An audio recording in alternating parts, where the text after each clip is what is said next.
أشرقت نفسي بنور من فؤاد. Bismillahirrahmanirrahim. Assalamualaikum warahmatullahi wabarakatuh. Innal hamdalillah nahmaduhu wa nasta'inuhu wa nastaghfiruh wa na'udzu billahi min shururi anfusina wa min sayyiati a'malina may yahdihillahu fala mudhillalah wa may yudlilhu fala hadiyalah. Walhamdulillahilladzi khalaqal mauta wal hayata liyabluwakum ayyukum ahsanu amala. Yaqulullahu tabaraka wa ta'ala fil Qur'anil Karim. A'udzu billahi minasyaitonir rajim. Ya ayyuhalladzina amanu taqullaha haqqa tuqatih wa la tamutunna illa wa antum muslimun. Ya ayyuhalladzina amanu taqullaha wa qulu qawlan sadida yuslih lakum a'malakum wa yaghfir lakum dzunubakum. Wa may yuti wa rasulahu faqad faza fawzan 'azima. Wa qala Rasulullah sallallahu alaihi wasallam baiti jannati. Saudaraku seiman, hamba Allah yang cinta pada kebaikan dan kebenaran, yang selalu mengharapkan kepada Allah Subhanahu wa taala, para ikhwan wal akhwat, hamba Allah yang betul-betul selalu mendambakan kebaikan dan kemuliaan. Semoga kita ini selalu digolongkan umat Rasulullah yang betul-betul istiqomah di atas kebaikan dan kebenaran. Alhamdulillah, dengan nikmat karena Allah Subhanahu wa taala menjadi baik, benar dan sempurna. Alhamdulillah, hingga hari ini Allah Subhanahu wa taala masih memberi kita kekuatan, kesehatan, kesempatan, ilmu, umur, waktu, rizki, nikmat yang besar dan nikmat yang terbesar, terutama ditakdirkannya kita oleh Allah di dalam Islam dan iman. Dan ini adalah tiket awal untuk menuju surganya Allah Subhanahu wa taala, sebagaimana yang Allah firmankan di dalam surat Thaha, surat yang ke-20 ayat yang ke-47. A'udzubillahi minasyaitonir rajim. Wassalamun ala man ittaba'al huda. Keselamatan itu Allah curahkan, limpahkan, berikan bagi orang-orang yang mengikuti petunjuk hidayah Allah Subhanahu wa taala. Karena itu dengan menyebut asma Allah yang Maha Pengasih lagi Maha Penyayang, yang tiada ilah yang berhak diibadahi dengan benar kecuali hanya Allah Subhanahu wa taala, hanya kepada Allah lah kita beribadah, dan hanya kepada Allah pula lah kita mohon pertolongan. Dan hendaknya ini menjadi prinsip hidup kita. Karena setiap salat selalu kita nyatakan dan ikrarkan, iyyaka na'budu wa iyyaka nasta'in. Hanya kepada Engkau ya Allah kami beribadah, dan hanya kepada Engkau pula ya Allah kami mohon pertolongan. Karena itu doa pinta kita semoga hati, iman, ibadah dan akhlak kita hari ini dan seterusnya hendaknya lebih baik daripada hari-hari sebelumnya. Amin ya rabbal alamin. Kenapa ya? Kenapa ya? Karena seorang muslim-muslimah yang baik hatinya, baik imannya, baik ibadahnya dan juga baik akhlaknya, insya Allah muslim-muslimah yang baik hatinya, iman, ibadah dan akhlaknya, insya Allah muslim-muslimah yang seperti ini jiwanya tenang dan tentram walaupun tabungannya banyak. Amin ya rabbal alamin. Jadi kalau mau tabungannya banyak, ya baikin hati, baikin iman, baikin ibadah dan juga baikin akhlak. Salawat dan salam semoga Allah selalu curahkan, limpahkan pada Nabi kita Muhammad sallallahu alaihi wasallam yang telah menyampaikan, mengajarkan istilah Islam dengan sempurna rahmatan lil alamin. Saya doakan para ikhwan wal akhwat, semoga kita semua, Anda semua selalu diberi kebaikan, keberkahan, rahmat Allah Subhanahu wa taala. Ya, diberi kebaikan, keberkahan dalam kehidupannya, rumah tangganya, rezekinya, termasuk keturunan, dan diberi kemudahan-kemudahan Allah Subhanahu wa taala di dalam menjalankan kegiatan aktivitas ibadah kepada Allah. Hari ini kita nak sama-sama kaji tentang asas rumah tangga yang Islami, ya. Jadi rumah tangga itu kalau dipoinkan ada dua saja, rumah tangga Islami dan rumah tangga yang enggak Islami. Adapun rumah tangga yang Islami tentunya di sana untuk mewujudkan itu tidaklah mudah, ya. Bagi orang yang merasa berat, tapi akan mudah dengan orang yang selalu menggantungkan dirinya, minta kekuatan pertolongan pada Allah Subhanahu wa taala. Kalau kita membangun rumah itu membutuhkan pondasi yang kuat. Karena kalau pondasinya tidak kuat, ya jadi atapnya, pilar-pilarnya, dindingnya juga akan rontok pada akhirnya. Tapi kalau diawali dari pondasi yang kuat, yang mantap, insya Allah akan terus membaik dan akan akan apa? Akan dinikmati semua yang ada di dalam rumah itu dengan kenyamanan. Indah sekali yang dikatakan oleh Rasulullah SAW, baiti jannati, rumahku adalah surgaku. Kenapa Rasul tidak mengatakan rumahku istanaku? Berapa banyak orang yang dia punya istana, dengan istananya itu ternyata dia tidak betah, dia tidak tahan, bahkan naudzubillah min dzalik, dengan istananya itu dia menjadi terjadi perceraian dalam rumah tangganya karena unsurnya adalah hanya semata-mata duniawiyah. Tapi kalau sudah dikaitkan baiti jannati, rumahku surgaku, pasti ini tempat kenyamanan, tempat kebaikan, tempat keberkahan, tempat kemuliaan, dan tempat yang indah. Siapa yang dia bisa mendapatkan surganya di dunia ini, insya Allah dalam pandangan Allah tentunya, surga akhirat dia pun akan dapatkan. Dalam satu riwayat dijelaskan di antara alamatus sa'adah, di antara tanda-tanda kebahagiaan seseorang itu adalah manakala seseorang itu baik laki ataupun perempuan, ikhwan atau akhwat, adalah dia diberi petunjuk hidayah Allah Subhanahu wa taala. Ini adalah kebahagiaan yang pertama. Kemudian yang kedua adalah dia memiliki lidah lisan yang selalu berzikir kepada Allah. Di poin ini aku nak tanya, maaf ikhwan akhwat, Bapak Ibu saudaraku seiman, dalam satu hari satu malam mampu berzikir berapa ribu kali? Halo? Oh, enggak dihitung. Maksudnya enggak dihitung tuh saking banyaknya atau saking sedikitnya ya. Tapi saya insya Allah saya berhusnudzon para ikhwan dan akhwat, insya Allah salah satu sifat ciri-ciri dari ahli surga adalah wa dzakarallaha katsira, banyak mengingat Allah, dan itu adalah salah satu tanda umatnya Rasulullah. Nah, kemudian yang ketiga apa? Tanda-tanda selain dia satu diberi petunjuk oleh Allah Subhanahu wa taala, lidah lisannya selalu berzikir, kemudian yaitu dia diberi nafkah rezeki yang halalan thayyibah, ya. Jadi orang yang hari ini hidup bergelimang dalam harta, tetapi kalau rezekinya tidak halalan, tidak thayyibah, tidak baik, itu adalah orang yang enggak diberkahi, enggak dirahmati oleh Allah Subhanahu wa taala, ya. Naudzubillah min dzalik. Dan salah satu rahmat Allah Subhanahu wa taala yang besar adalah orang itu hanya akan mencukupkan dengan rezeki yang halal, dia menolak yang haram, ya. Allah Subhanahu wa taala berfirman di dalam surat Al-Baqarah 168 169, A'udzubillahi minasyaitonir rajim. Ya ayyuhan nasu kulu mimma fil ardi halalan thayyiba wa la tattabi'u khutuwati syaiton innahu lakum aduwwum mubin. Innama ya'murukum bisu'i wal fahsya wa an taqulu 'alallahi ma la ta'lamun. Hai sekalian manusia, makanlah rezeki yang baik dan halal yang ada di muka bumi ini, dan janganlah kalian mengikuti langkah-langkah bisikan syaitan, karena sebenarnya syaitan adalah musuh yang nyata bagi diri kalian. Syaitan itu hanya mengajak pengikut kelompok golongannya untuk melakukan keburukan, kejahatan, kekejian, kemungkaran, kemaksiatan dan dosa, ya. Dan akhirnya menyeru ke neraka dan mengatakan sesuatu terhadap Allah yang tidak diketahui. Naudzubillah min dzalik. Nah, kemudian termasuk alamatus sa'adah, tanda-tanda kebahagiaan yang Allah berikan kepada seseorang adalah, Masya Allah, dia diberi oleh Allah pasangan hidup yang betul-betul bisa membawa dirinya dan keluarganya menuju surganya Allah Subhanahu wa ta'ala. Maka siapapun di antara kita yang ingin mewujudkan baiti jannati, rumahku surgaku, seperti yang Rasul nyatakan, ada asas dasar yang harus terpenuhi. Boleh ditulis, boleh dicatat, diingat-ingat, nanti semester keluar ya. Apa itu asas dasar rumah tangga yang Islami itu? Yang pertama adalah karena kita tahu hidup dan kehidupan ini tidak ada arti dan maknanya kecuali betul-betul kita gunakan untuk ibadah kepada Allah Subhanahu wa taala. Maka atas dasar itulah rumah tangga yang Islami adalah asas dasarnya adalah betul-betul dia menikah, dia membina, membangun rumah tangganya adalah untuk ibadah dan mencari keridhaan Allah Subhanahu wa taala. Yang kaitannya dengan ibadah, Allah berfirman di dalam surat Az-Zariyat, surat yang ke-51 ayat yang ke-56, A'udzubillahi minasyaitonir rajim. Wa ma khalaqtul jinna wal insa illa liya'budun. Tidaklah aku ciptakan jin dan manusia, kata Allah, melainkan hanya untuk ibadah kepadaku, yaitu ibadah kepada Allah.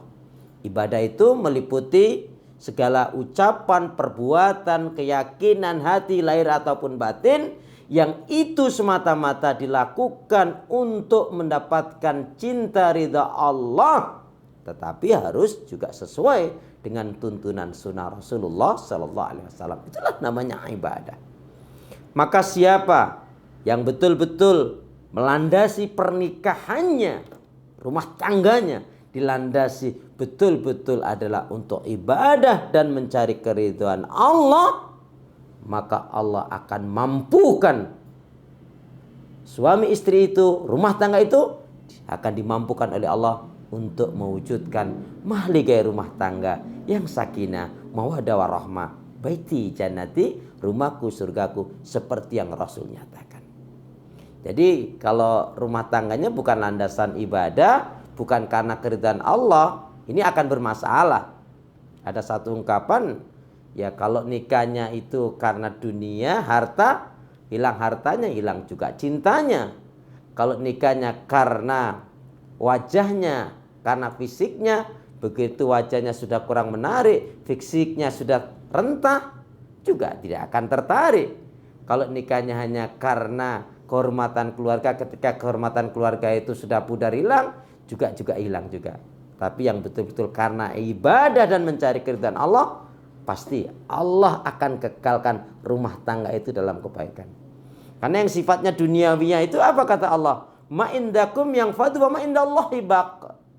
Allah berfirman di dalam surat An-Nahl, surat yang ke-16 ayat yang ke-96, apa yang di sisi kamu itu akan hilang lenyap, tapi yang di sisi Allah adalah akan kekal. Maksudnya apa? Kalau unsurnya hanya duniawiyah landasannya, tidak akan barokah. Ini asas dasar yang pertama, rumah tangga yang islami dibangun, dibina dengan landasan asasnya adalah yaitu ibadah dan mencari keridhaan Allah Subhanahu wa taala. Bahkan Allah Subhanahu wa taala menyatakan di dalam surat Al-Baqarah 207, A'udzubillahi minasyaitonir rajim. Wa minan nasi mayasri nafsahu ibtigha'a mardatillah wallahu raufum bil ibad. Dan di antara manusia ada yang mengorbankan jiwanya demi mendapatkan ridha Allah Subhanahu wa taala.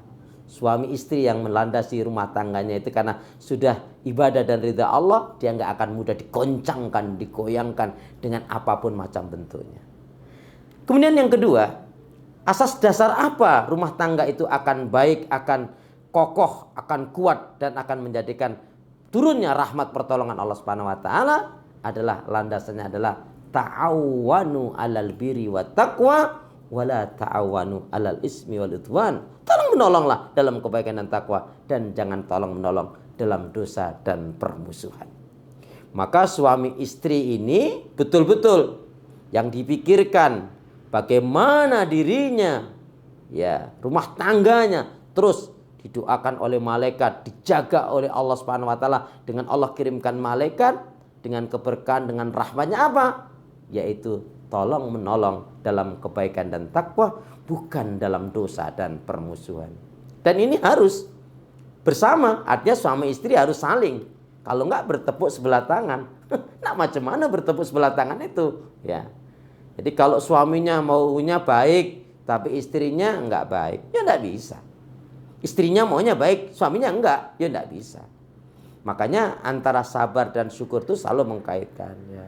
Kalau qadarullah suaminya lagi ada masalah, istrinya menghibur, istrinya ngadem-ngadem, ya jangan malah nyala-nyalain, ya payah kamu nih Pak, lihat tuh tetangga-tetangga Mas udah punya ini punya itu, kamu tuh pemimpin loh, kamu tuh punya jabatan loh, kamu sih kelewat jujur, astagfirullahaladzim, terus aku harus gimana Mi, aku harus gimana Ma, apa aku harus nyolong, harus korupsi, nggak apa-apa deh, yang penting jangan sampai ketahuan, aku dukung. Ih setan banget kalau seperti itu.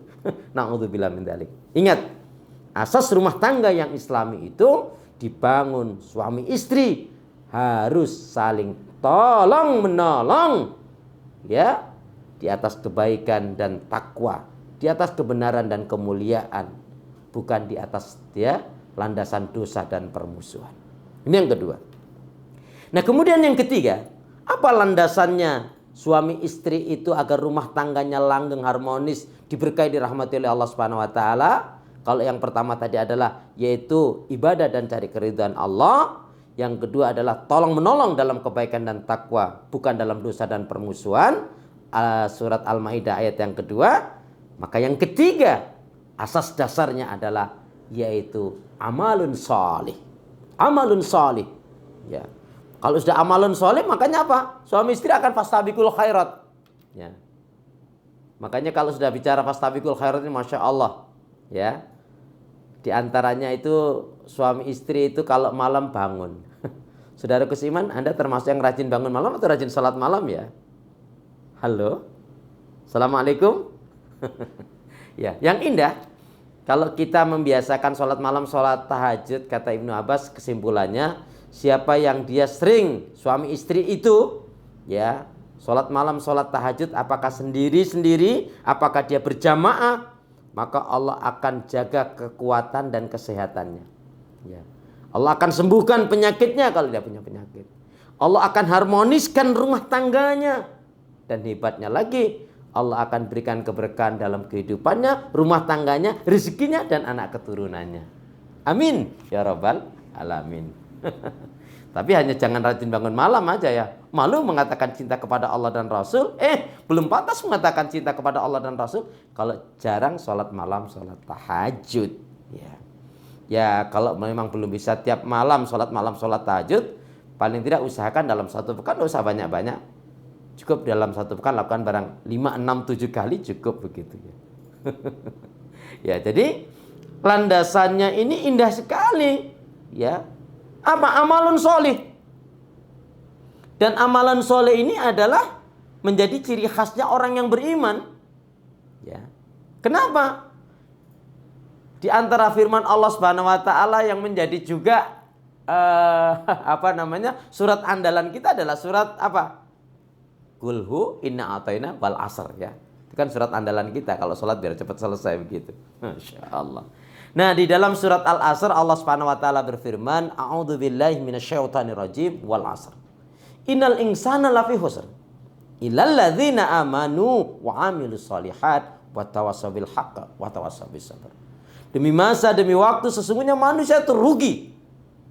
Nah, kalau nggak mau rugi gimana? Illal ladzina amanu. Maka dia terus menjaga, meningkatkan, memperbaiki kualitas keimanannya kepada Allah. Illal ladzina amanu wa 'amilus shalihat. Terus suami istri berusaha mengajak beramal sholih. Yuk terus. Ingat saudaraku seiman, ini menjadi landasan asas dalam rumah tangga, kehidupan rumah tangga muslim muslimah itu seperti itu. Kenapa? Ya. Karena dengan amal sholih itulah Allah terus akan jaga dirinya dari fitnah dan keburukan. Ya. Dan ini adalah termasuk kunci kebaikan. Mungkin masih ingat keterangan saya beberapa waktu yang lalu. Apa itu kunci kebaikan? Ada yang masih ingat? Yang bisa jawab dengan benar hadiahnya umrah bayar sendiri loh ya. Ya, saya ingatkan kembali, kunci kebaikan itu adalah hendaknya kita selalu menyibukkan diri dalam kebaikan, ibadah dan amal sholih. Kenapa? Sebab kalau kita tidak selalu menyibukkan diri dalam kebaikan, ibadah dan amal sholih, maka syaitan yang akan menyibukkan kita dalam maksiat dan dosa. Ini penting sekali. Maka asas dalam berumah tangga itu, ayo suami mengingatkan istrinya, istri mengingatkan suaminya yang ada kebaikan. Sebab kalau kita tidak selalu menyibukkan diri dalam kebaikan, ibadah dan amal sholih, maka syaitanlah yang akan menyibukkan kita dalam maksiat dan dosa. Ini asas betul-betul menjadi pegangan bagi setiap rumah tangga yang islami. Ya. Apalagi Allah menyatakan di awal tadi, wal asr. Innal insana lafi khusr. Illal ladzina amanu wa 'amilus shalihat wa tawassaw bil haqq wa tawassaw bis sabr. Demi masa, demi waktu sesungguhnya manusia itu ada dalam kerugian kecuali orang-orang yang betul-betul beriman dan beramal sholih, yang saling mengingatkan agar mentaati kebenaran dan menetapi kesabaran. Suami istri yang baik adalah suami istri yang kriterianya apa? Satu saja. Nah, jadi kalau saya punya kriteria suami istri yang baik, bapak ibu yang baik, orang tua yang baik, kakek nenek yang baik, anak yang baik, cucu yang baik, kriterianya cuma satu. Apa itu? Yaitu suami istri yang baik Orang tua yang baik, kakek nenek yang baik, anak yang baik, cucu yang baik, apa kriterianya? Yaitu yang bisa membawa dirinya dan keluarganya menuju surganya Allah Subhanahu wa taala. Ya. Itu asasnya yang ketiga ya. Kemudian asas yang keempat dalam rumah tangga yang Islami apa? Masya Allah, suami istri terus sama-sama bahu membahu, saling melengkapi, saling asih, saling asuh, saling asah. Tapi landasannya apa? Sama-sama menjalankan firman Allah. Kalau kaitannya dengan doa, Rabbana hablana min azwajina wa dzurriyyatina qurrata a'yun waj'alna lil muttaqina imama. Ingat, redaksi doa yang ada dalam Al-Quran yang redaksinya itu harus dibaca suami istri ya. Sama-sama baca. Enggak bisa suaminya baca, istrinya enggak bisa. Contohnya, Rabbana atina fid dunya hasanah wa fil akhirati hasanah wa qina adzabannar. Itu kan yang mau baik bukan suaminya aja, ya suami ya istri, maka dibaca ya orang tua ya anak. Ya. Istrinya Rabbana hablana atau Rabbana atina, suaminya enggak bisa. Orang tuanya membaca, anaknya enggak bisa. Karena ini terkait ya, satu dengan yang lain. Nah, di asas yang keempat ini adalah suami, istri, orang tua, anak berupaya betul mewujudkan rumah tangga yang betul-betul Islami, rumah tangga yang dirahmati, diberkahi oleh Allah, yang didoakan oleh para malaikat, yang dijauhi oleh syaitan. Itu adalah tadi apa? Saling satu dengan yang lainnya, saling asih, saling asuh, saling asah, tapi landasannya adalah sama mengingat amanah yang Allah berikan. Apa amanah yang Allah berikan? A'udzubillahi minasyaitonir rajim.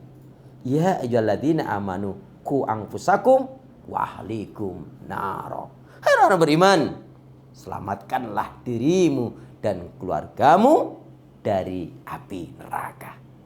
Nah, inilah asas dasar ya, pokok utama di dalam membina rumah tangga yang Islami, insya Allah. Ya, kemudian ditambahkan, nah ini tambahannya saja apa?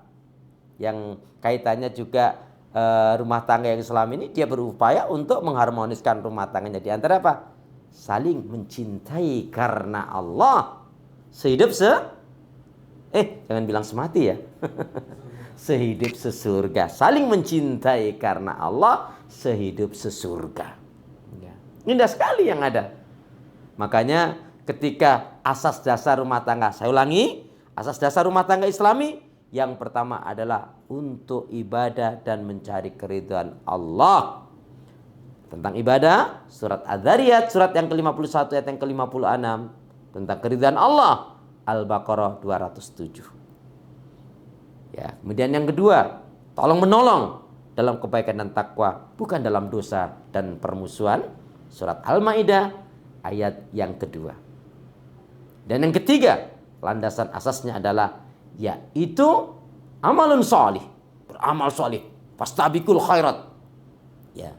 Nah, ada kata-kata menarik dari seorang ulama besar, Ibnu Qayyim Al-Jauzi, ya, dengan penjelasannya indah sekali begini.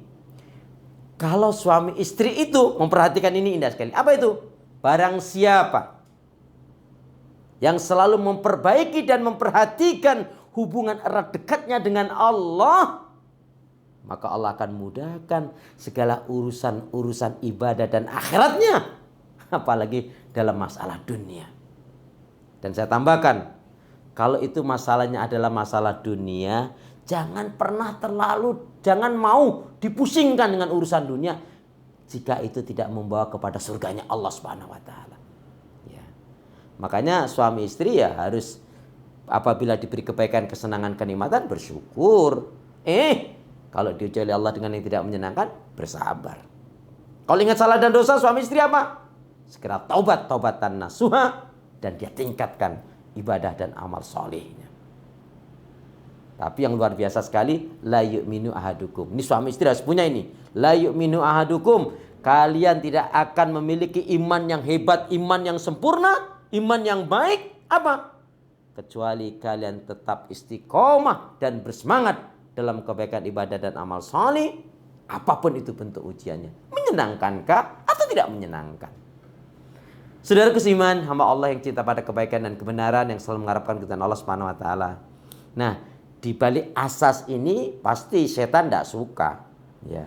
Nah, ditambahkan satu lagi, ya, kehidupan rumah tangga yang Islami itu betul-betul asasnya adalah di dalam kehidupan muamalahnya, dalam kehidupan kesehariannya adalah, yaitu seperti juga Rasul katakan, nawwiru manazilakum bisolah wa qiraatil Quran.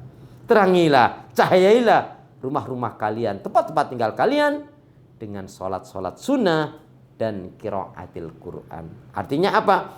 Amalan-amalan sunnah ini juga menjadi landasan dasar dalam kehidupan rumah tangganya, dan jelas rumah tangga yang Islami, rumah tangga yang akan diberkahi rahmat oleh Allah adalah apa? Yang menjadikan Al-Quran sebagai landasan pedoman hidupnya. La sa'ada fi hayatina illa bil Quran. Tiada kebahagiaan dalam kehidupan kita kecuali dengan Al-Quran. Semoga paparan singkat ini bisa menjadikan pencerahan bagi kita bersama, ya. Karena apa? Jangan sampai hari ini kita sudah membina rumah tangga sudah bertahun-tahun, ternyata rumah tangga kita adalah rumah tangga yang, maaf, bertepuk sebelah tangan. Jangan sampai. Jangan sampai kita tidak sadar kalau rumah tangga kita ini saat ini diambang yang tidak baik. Jangan sampai kita tidak tahu.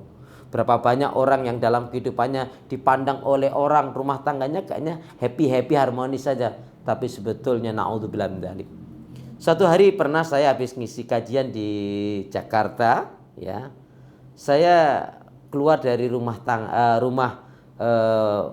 bapak ibu itu, ya, saya tidak sebutkan, tapi di rumah keluarga yang cukup elit lah.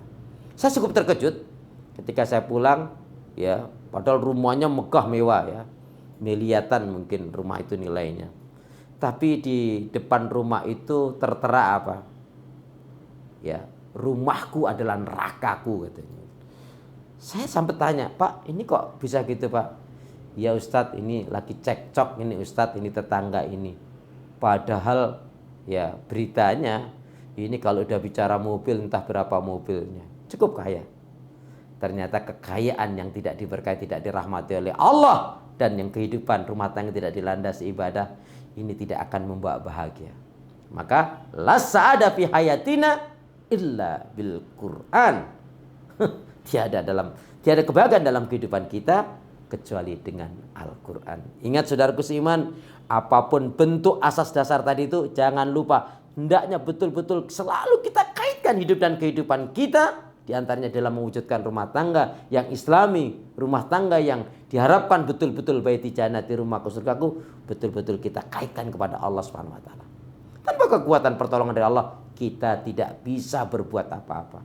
Dan ini adalah nasihat yang menarik, nasihat Rasulullah kepada sahabat Ibnu Abbas. Wa idza sa'alta fas'alillah wa idza sta'anta fasta'in billah. Kalau kamu minta kepada Allah, kalau kamu mohon pada Allah.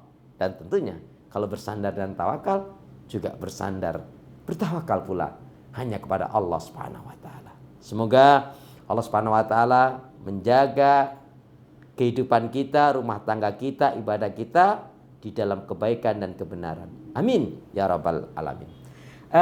Ini yang dapat saya sampaikan mungkin sebagai paparan awal. Silakan kepada Ustadz Aris, mungkin saya kembalikan dulu waktunya. Barakallahu fiik, ya.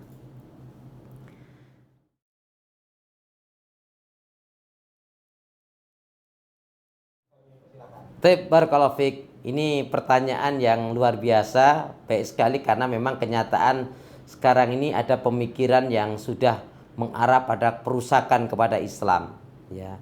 Jadi saya ingin jawab terlebih dahulu ketika di zaman sahabat Umar bin Khattab radhiyallahu anhu.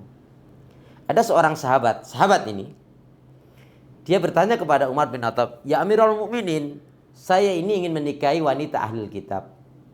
Bagaimana pendapat Anda?" Umar bin Khattab kemudian balik bertanya, "Kamu mau menikahi wanita ahlul kitab?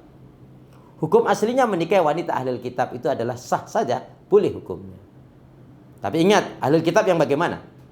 Yang dikatakan ahlul kitab yang benar adalah yang betul-betul mengimani dan berpegang dengan Taurat dan Injil yang asli. Satu. Kemudian yang tidak menjadikan Nabi Isa dan Bunda Maryam atau Bunda ya sebagai Tuhan atau anak Tuhan. Yang ketiga, yang dikatakan ahlul kitab adalah yang juga meyakini Rasulullah SAW adalah nabinya Allah Subhanahu wa taala.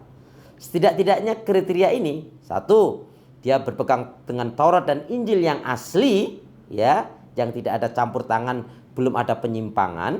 Kemudian yang kedua adalah dia betul-betul meyakini Nabi Isa dan Ibunda Maryam bukan sebagai Tuhan, tapi sebagai Nabi Isa dan sebagai hamba Allah Subhanahu wa taala yang dipilih oleh Allah Subhanahu wa taala.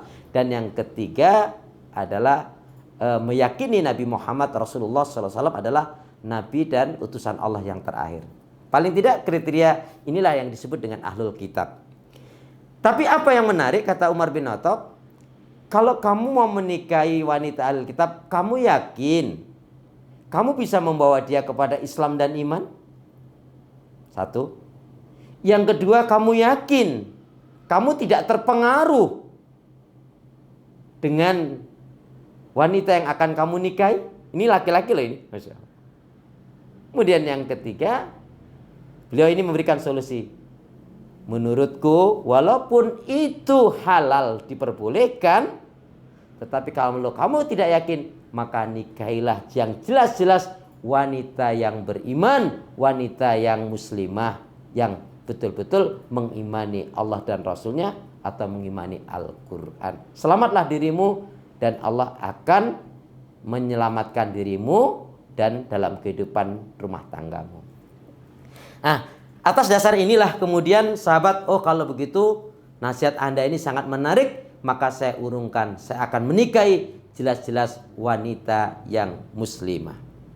Nah, bagaimana dalam pandangan Islam tentang rumah tangga yang beda agama? Jelas sekali. Sekarang tidak ada ahlul kitab yang memenuhi 3 kriteria tadi itu. Apalagi kalau yang muslimah menikah dengan non-muslim, kafir. Maka pernikahan itu adalah haram hukumnya. Dan itu adalah terjadi, yaitu hukum perzinaan. Itu orang-orang yang akal-akalan saja itu, ya, yang ingin merusak Islam itu, yang membolehkan ya beda nikah agama. Karena setelah turun surat Al-Yauma akmaltu lakum dinakum wa atmamtu alaikum ni'mati wa raditu lakumul Islam madina. Jelas sekali, ya, pada hari ini Allah telah sempurnakan ke agama, nikmat karunia, dan Allah telah ridha hanya Islam ya sebagai agama.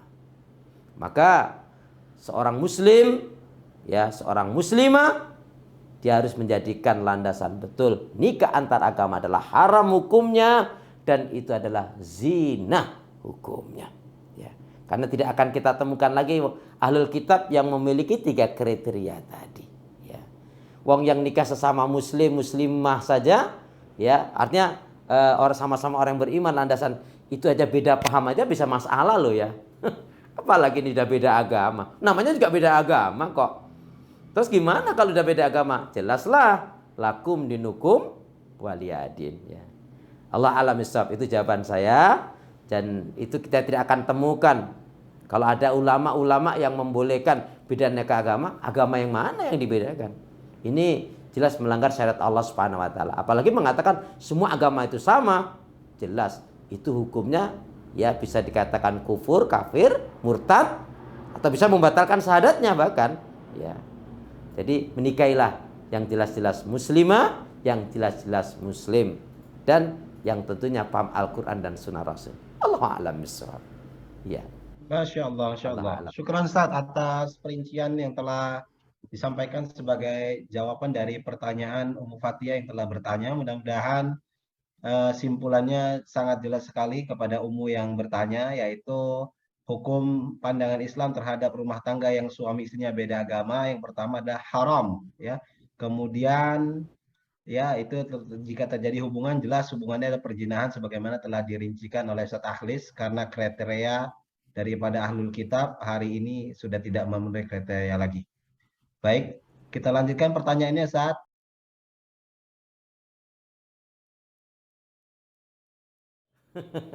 Masya Allah. Iya, indah sekali. Barakallahu fiik ya. Jadi ketika Rasulullah SAW berkumpul dengan sahabat, saya menggambarkan ini dalam majelis ilmu tapi belum dimulai.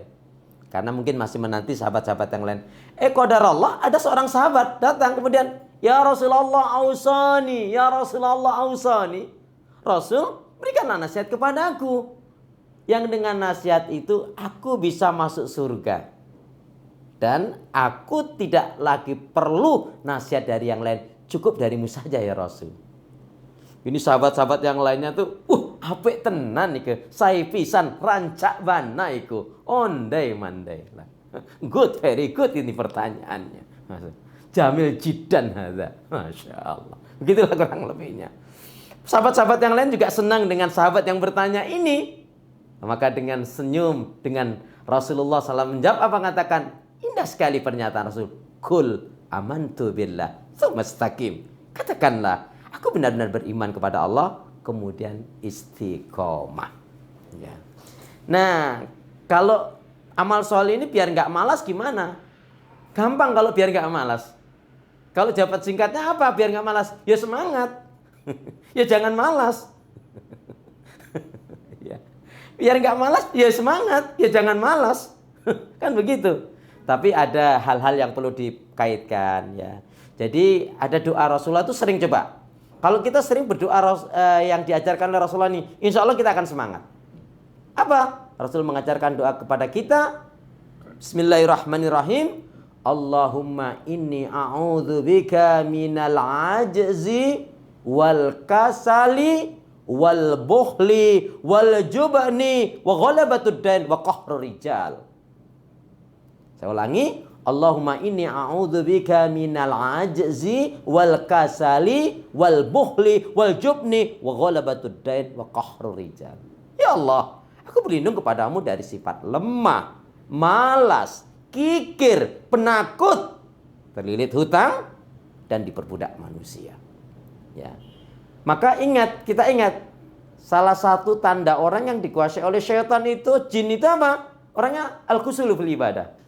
Malas dalam menjalankan ibadah. Maka saya himbau diri saya, kita ajak semua saudaraku seiman ikhwan wal akhwat apa? Yuk bergegaslah. Waktu kita tidak terlalu lama, waktu kita hanya sebentar saja. Yuk bersemangatlah kita dalam kebaikan ibadah dan amal saleh. Kenapa? Karena kita semangat mati, tidak semangat mati. Alangkah baiknya tentunya semangat kita dalam kebaikan ibadah dan amal saleh. Sehingga pun kalau mati, insya Allah husnul khatimah. Malas itu rugi, merugikan kita. Malas baca Quran, mana bukti cinta kita kepada Al-Quran? Nggak akan tambah tentang keimanan kita kepada Al-Quran, kecintaan kita kepada Al-Quran. Malas bersolawat Nabi. Nah macam mana kita ini cakap cinta kepada Rasul? Malas tahajud, rugilah kita. Di saat-saat yang tepat indah, di sepertiga malam Allah turun ke langit bumi, siapa berdoa mohon kepada Allah, kemudian setelah sholat dia minta kepada Allah, Allah akan kabulkan. Malas menambah ilmu, tidak akan tambah ilmu kita. Malas berbuat kebaikan, tidak akan tambah bekal amal soleh kita untuk menghadap Allah Subhanahu wa taala. Jadi kiat-kiatnya biar nggak malas apa? Yakin, malas itu salah satu yang ditanamkan oleh syaitan jin agar kita tidak melakukan banyak kebaikan. Ya, satu. Kemudian yang kedua, pikirkan kalau malas itu tidak ada untungnya, rugi kita. Ya. Ya. Jangankan dalam kebaikan ibadah dan amal saleh, dalam masalah dunia jangan ibu-ibu ini, emak-emak ini, para akhwat ini misalkan malas nyuci, numpuk cuciannya, aduh, malah pusing sendiri ya. Makanya apa? Ada pepatah Arab itu, la tu'akhir amalaka ilal ghad. Jangan kamu akhirkan pekerjaan kamu hari ini yang bisa kamu selesaikan sampai besok hari. Apalagi kaitannya dengan kesemangatan itu badiru bil a'mali shalihat. Bersegeralah kamu dalam kebaikan. Ya, jangan kamu tunggu kalau kamu di pagi hari, di sore hari, jangankan sore hari. Ya, jangan kamu tunggu sampai siang hari. Dan orang yang beriman itu dia punya sikap apa? Selalu menyegerakan diri dalam kebaikan ibadah dan amal saleh. Ingat, kalau kita malas, kita rugi, tidak ada untungnya. Ya, jadi biar nggak malas apa? Semangat. Allah a'lam bishawab. Begitu. Baik.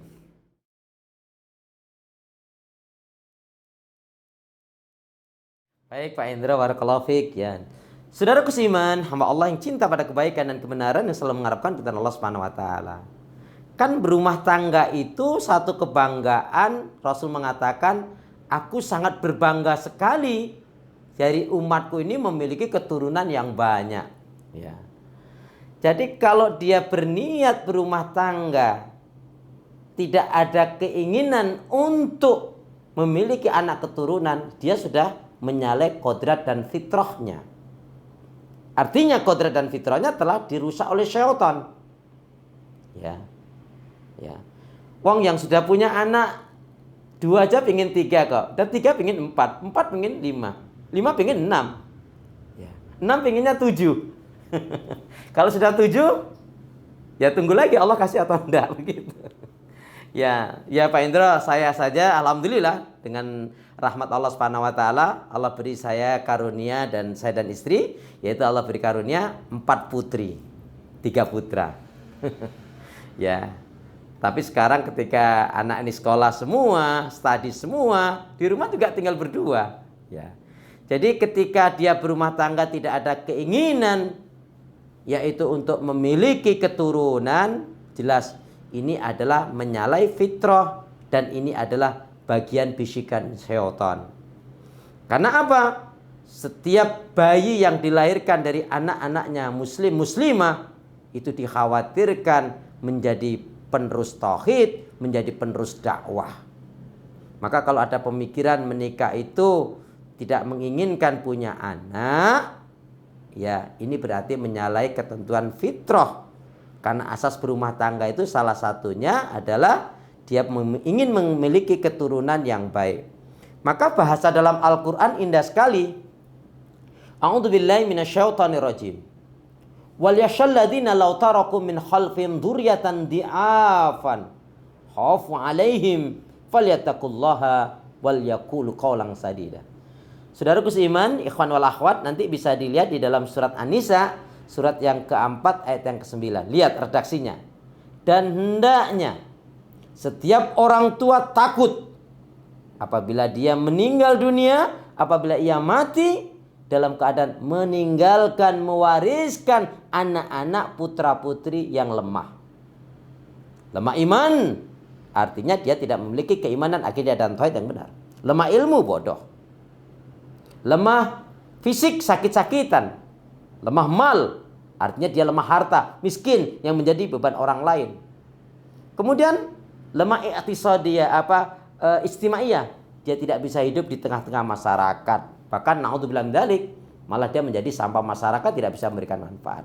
Nah, artinya yang ditekankan dalam Al-Qur'an ini dalam rumah tangga Islam, ya, bagaimana kita memiliki putra-putri, anak-anak yang berkualitas.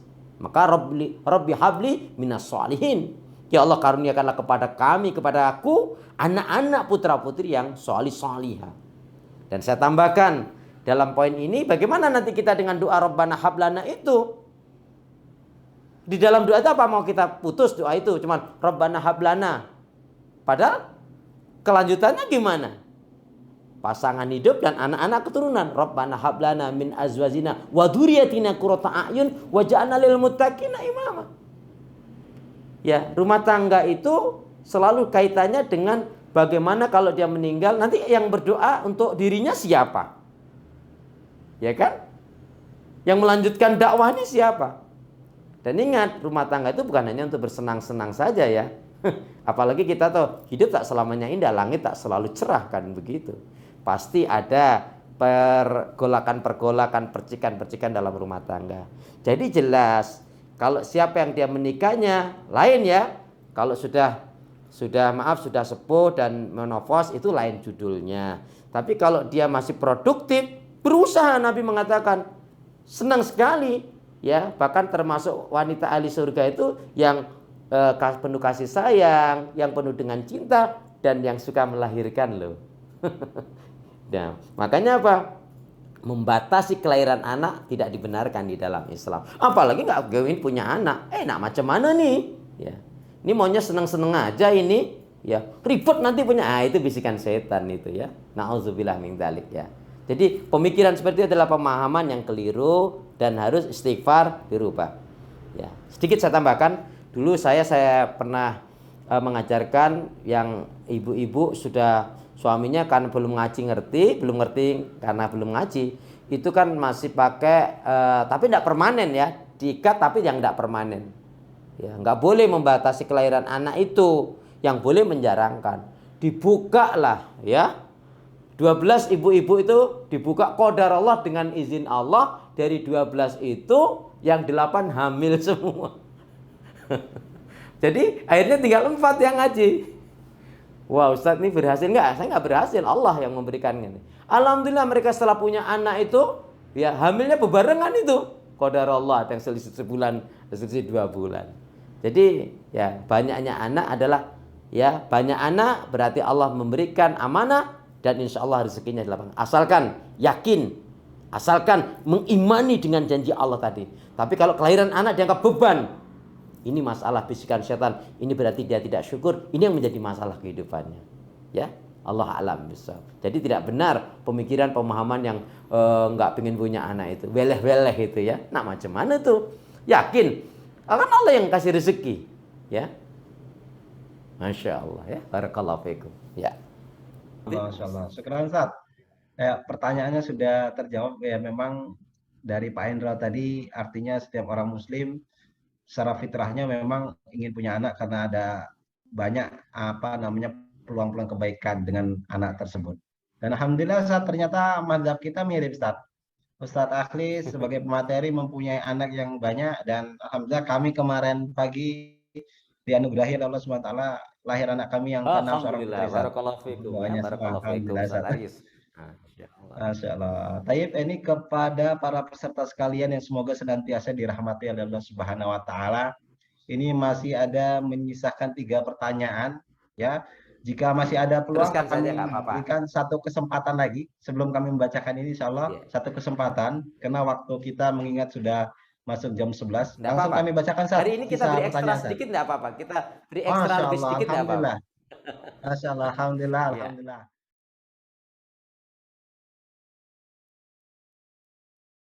Baik ya. Hukumnya kan ada hukum kauniyah. Ilustrasinya begini. Ustadz, saya ini lagi berpuasa, Ustadz. Sudah berpuasa loh Ustadz, 20 hari. Saya tanya, ibu puasa apa? Ya puasa aja Ustadz. Ini kan anak saya yang satu lagi tes ujian, yang satu pingin cari jodoh, yang satu pingin cari pekerjaan. Masya Allah, satu lagi tes ujian, satu pingin cari jodoh, satu pingin cari pekerjaan. Ibu ini berpuasa. Saya tanya, puasa apa Bu? Ya ini karena saya puasa karena anak-anak saya lagi keperluan tadi itu. Saya bilang, ini maaf ya, rumor dulu ya. Wah kalau 20 hari kurang Bu. Terus gimana Ustadz? Ya 4 bulan lah. Hah? 4 bulan Ustadz?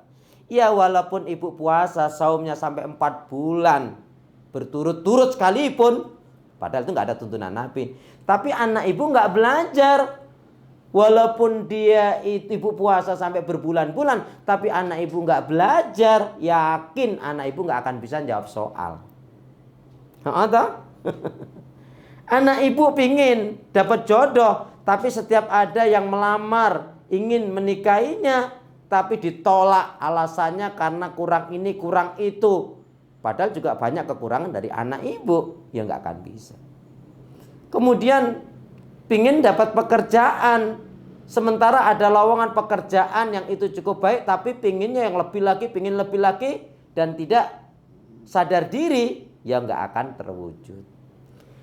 Nah, kalau kita dalam proses ingin mewujudkan rumah tangga kita yang sakinah, mawaddah warahmah, baiti jannati, rumahku surgaku. Kalau dalam proses memang belum menjalankan amalan-amalan sunnah, tetapi memang ada upaya, Allah akan mampukan.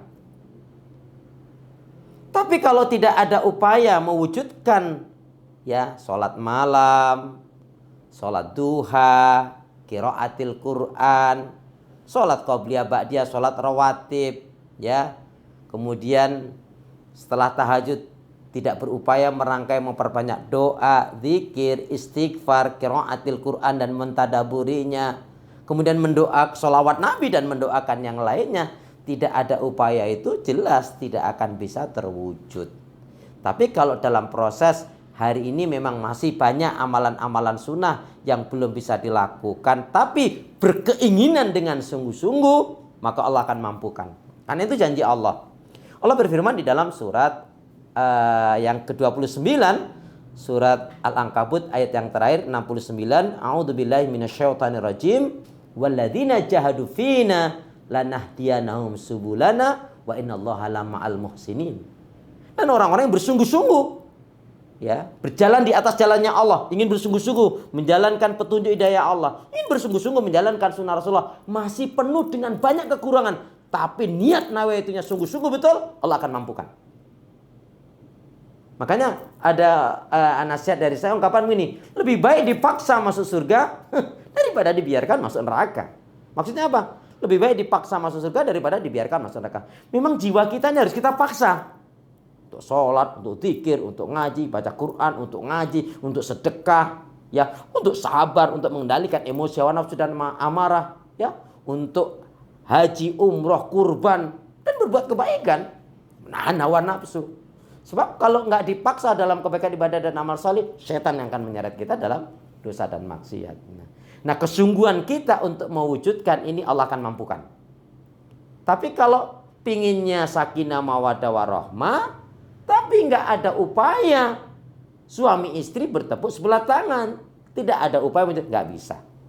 Ya, sama halnya saya katakan gini, ibu itu baik banget, akhwat itu baik banget, ikhwan itu, bapak itu baik banget, bapak itu baik banget. Kenapa Ustadz? Masya Allah, ibu itu, akhwat itu, ukhti itu, ikhwan itu, bapak itu, ibu itu meninggalnya lagi sholat tahajud.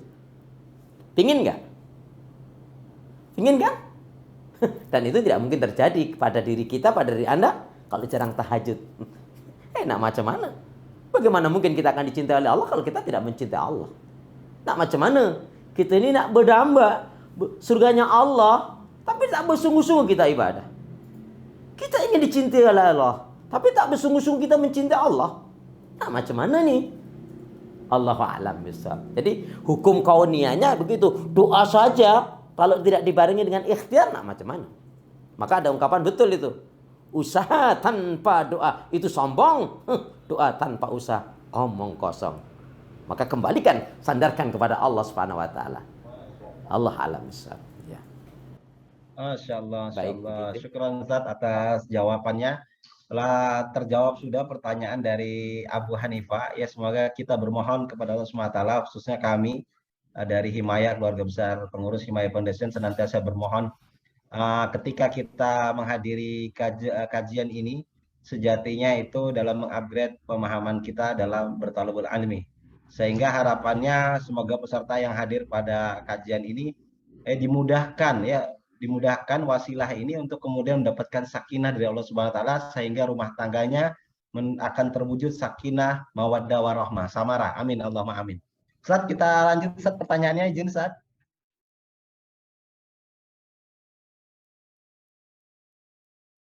Baik, Masya Allah, barakallahu fiik. Ini pertanyaan luar biasa sekali, semua pertanyaan baik-baik semua. Saudaraku seiman, hamba Allah yang cinta pada kebaikan dan kebenaran, yang selalu mengharapkan kepada Allah Subhanahu wa taala. Jadi dakwah itu yang pertama harus dilandasi dengan ilmu. Ya. Surat 17 ayat 36. A'udzubillahi minasyaitonirrajim. Wala taqfu ma laysa laka bihi ilm, inna sam'a wal basara wal fuada kullu ulaika kana anhu mas'ula. Janganlah kamu mengatakan sesuatu, janganlah kamu melakukan sesuatu, janganlah kamu mengikuti sesuatu yang kamu tidak kata ilmunya. Karena sesungguhnya pendengaran, penglihatan dan hati akan diminta pertanggungjawab oleh Allah Subhanahu wa taala. Pastikan jika kita ingin mengajak berdakwah dengan landasan ilmu, tentunya iman yang awal ya. Kemudian yang kedua adalah dengan harta, kemudian juga dengan akhlak atau dengan keadaan. Ya. Saya simpulkan kisah menarik. Mudah-mudahan ini menjadi inspirasi dan menjawab. Ketika ada seorang kakek-kakek tua, wudunya salah. Hasan dan Husain pada saat itu ingin menyadarkan si kakek tua ini, cucu Rasulullah, putra Ali bin Abi Thalib dan ibunda Fatimah binti Rasulullah Sallallahu Alaihi Wasallam. Aduh, gimana ya nyadarin kakek-kakek yang tua ini? Maka Hasan dan Husain, masya Allah, ini menjadi pembelajaran bagi diri kita. Dia temui si kakek tadi, kakek, assalamualaikum ya kakek, waalaikumsalam. Kakek, mohon maaf, beribu maaf. Jika kakek tidak keberatan, kami berdua ini kakak beradik, kami ingin mengadakan wudhu, ingin mengadakan lomba wudhu. Si kakek ini lihat wudhunya salah, wudhunya ngawur. Tapi untuk menyadarkan itu, jika kakek tidak keberatan, kami minta kakek yang menjadi jurinya, kakek menjadi wasitnya. Kami akan mengadakan lomba wudhu kakek. Maaf loh kakek, ini jika kakek tidak keberatan. Coba. Oh iya, udah wudhu kamu. Aduh, terima kasih ya kakek sebelumnya. Mohon maaf loh kakek. Semoga ini menjadi amal soleh kakek. Alhamdulillah, kami senang sekali bersyukur mendapatkan yaitu kakek yang baik sekali begitu. Singkatnya, wudhulah Hasan. Begitu indah, begitu baik wudhunya.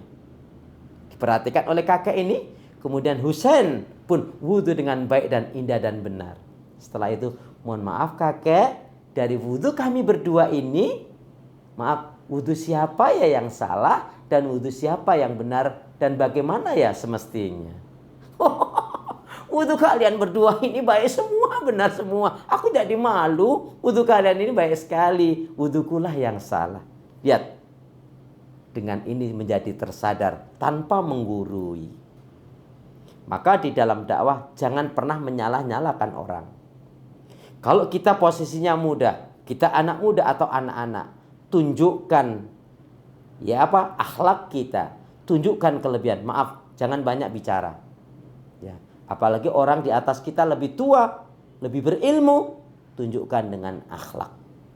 Tunjukkan kalau kita dengan ilmu, dengan hujah landasan yang dasarnya betul-betul kuat. Ini loh, maaf loh, yang saya ketahui dari Rasul, itu kalau makan dan minum pakai tangan kiri itu adalah caranya setan.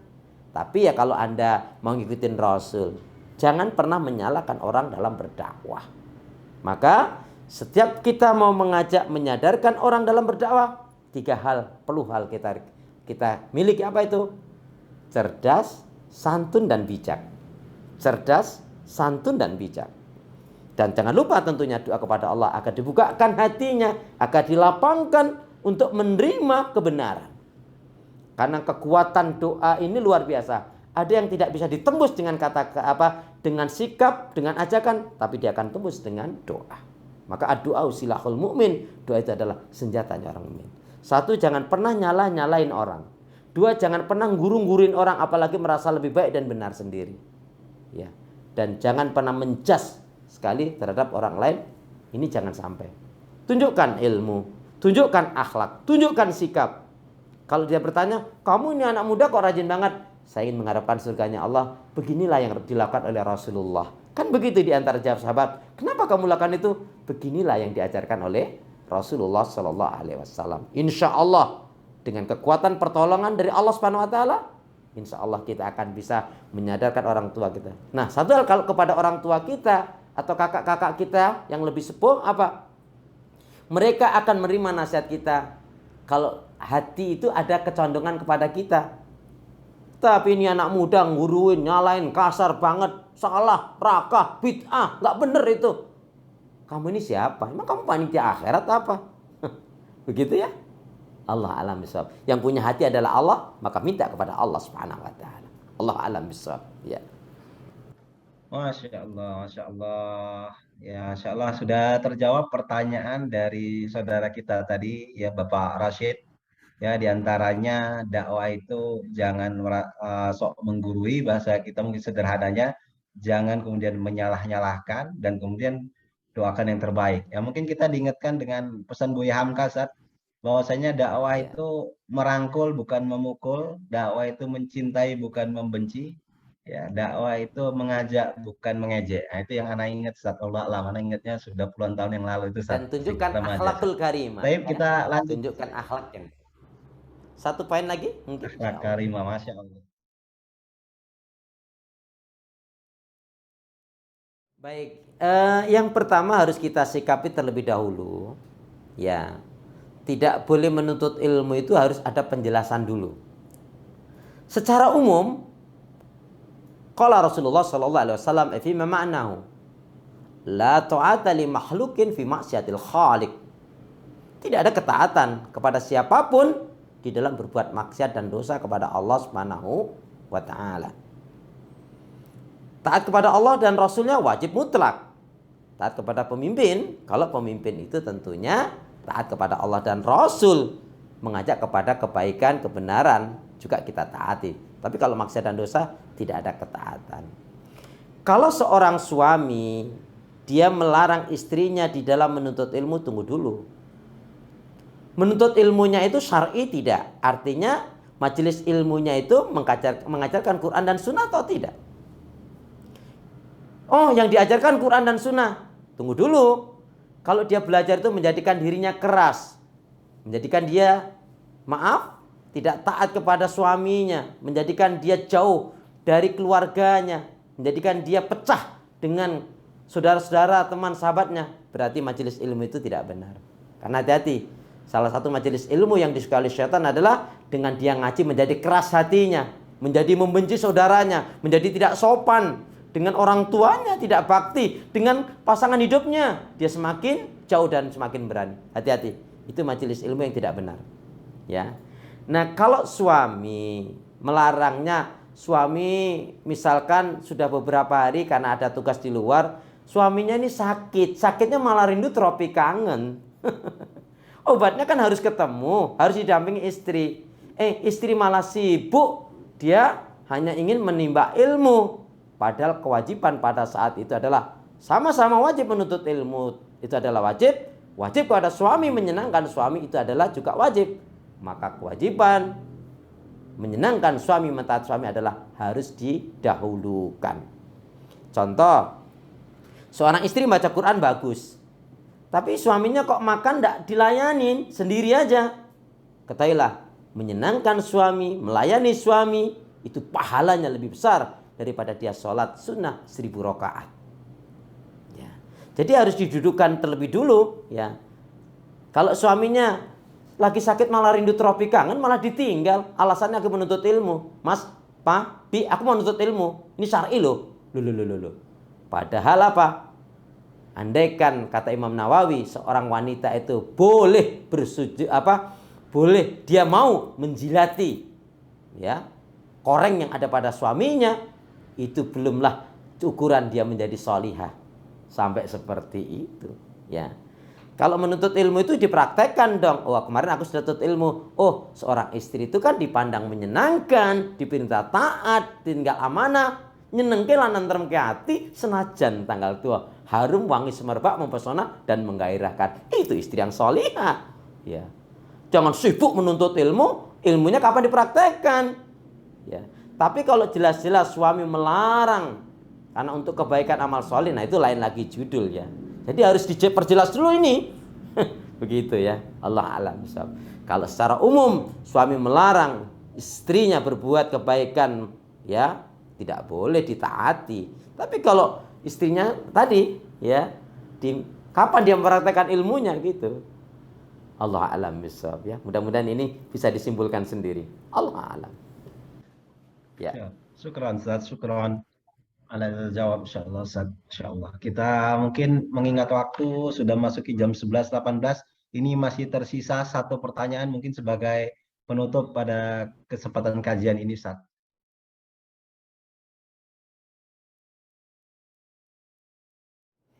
Masya Allah, astagfirullah, astagfirullah, astagfirullahalazim.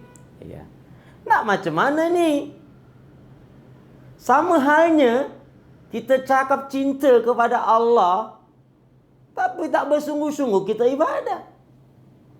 Nah, macam mana kita ni cakap cinta iman kepada Al-Quran, tapi jarang sekali kita membaca, mempelajari, mengamalkan tu Al-Quran. Rasanya bertepuk sebelah tangan.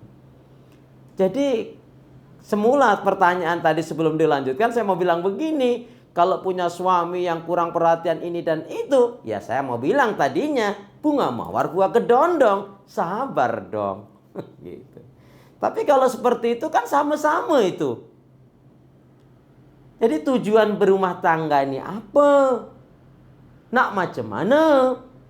Kriteria suami yang baik, istri yang baik, orang tua yang baik, anak yang baik, kakek nenek yang baik, cucu yang baik, kriterianya kan cuma satu.